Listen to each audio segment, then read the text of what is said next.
I can't tell you how many times in my clinical practice I hear couples talking about sex and the behavior in a way where one partner, usually a female partner, talks about how she's scared that if she gives in with sex, if she gives sex to her partner, that the partner is going to go to his old ways of behaviors, and he's going to get complacent and not be doing these good things that they have agreed upon.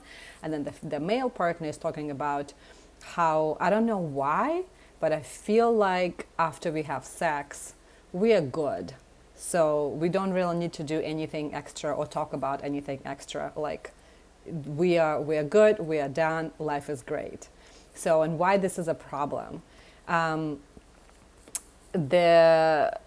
It's very understandable for some partners, usually, generally speaking, female partners, to use sex as a weapon, so to speak, in a good way, right? To make sure that their newest agreements and everything that we have agreed on is going to hold, to stand strong, right? To be executed the way that we have agreed with the partner.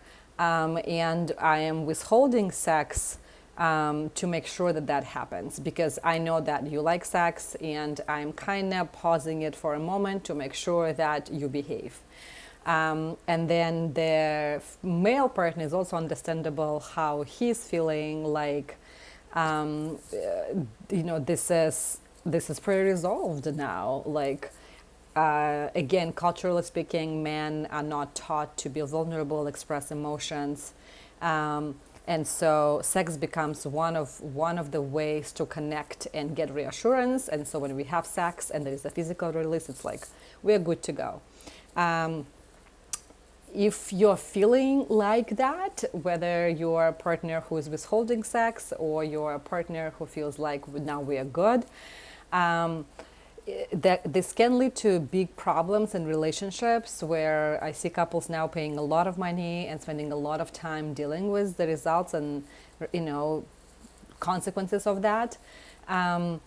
We need to talk about both of those things. Like the partners who are withholding sex need to find the language, the words, and to say to their partner that I'm scared that if we have sex, you're gonna go back to your old ways. And I hesitate to give sex to you in a way. There is a part of me that wants to do that because I also enjoy it. There's another part of me that feels so desperate, that is scared, that is not sure.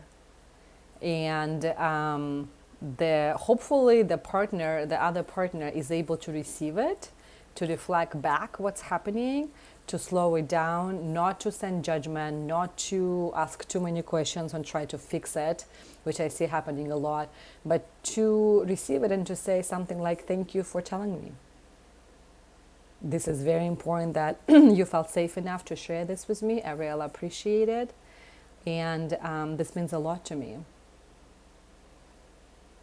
And for the partner who feels like now we're good because we had sex, to say something like, I don't know why, honey, but there's a part of me that feels like we don't need to talk about anything else, that we are good to go after we get intimacy and we feel close and we have sex. And I know that's not true because there is still things unresolved and need to be talked through. But there is like the male part of me, I guess, I don't know, feels like maybe we are good. Like I'm kind of hoping maybe we are good, we don't have to talk about this. Right? And the partner hopefully will respond with something like, wow, thank you for telling me this. I had no idea. I thought you just don't want to talk about it. I thought you avoid me. I thought it's all about me, but it's actually about a part of you that feels this way. I feel good to know this. I feel honored to know this. Let's keep talking about it and see where we go. This is very different from how sometimes I see couples dealing with it, where I'm like, I'm not gonna have sex with you, and like so scared you're gonna go there. I don't say scared. I don't say I'm not gonna have sex with you. I just keep it in, and I kind of like all you see as my partner or my husband sees, right, is like just the resentment, the aggression, the intensity in me. There is no softness, no vulnerability, no primary emotions that are glue for connection and emotional, yeah, and the antidote to emotional disconnection. Very, very, very, very different. So hopefully this was helpful. It will help you to, you can borrow my words, you can find your own words to talk about these important pieces of your heart in a way that feels open and welcoming and kind and authentic to both of you.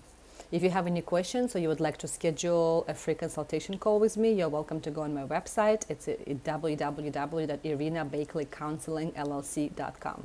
Thank you.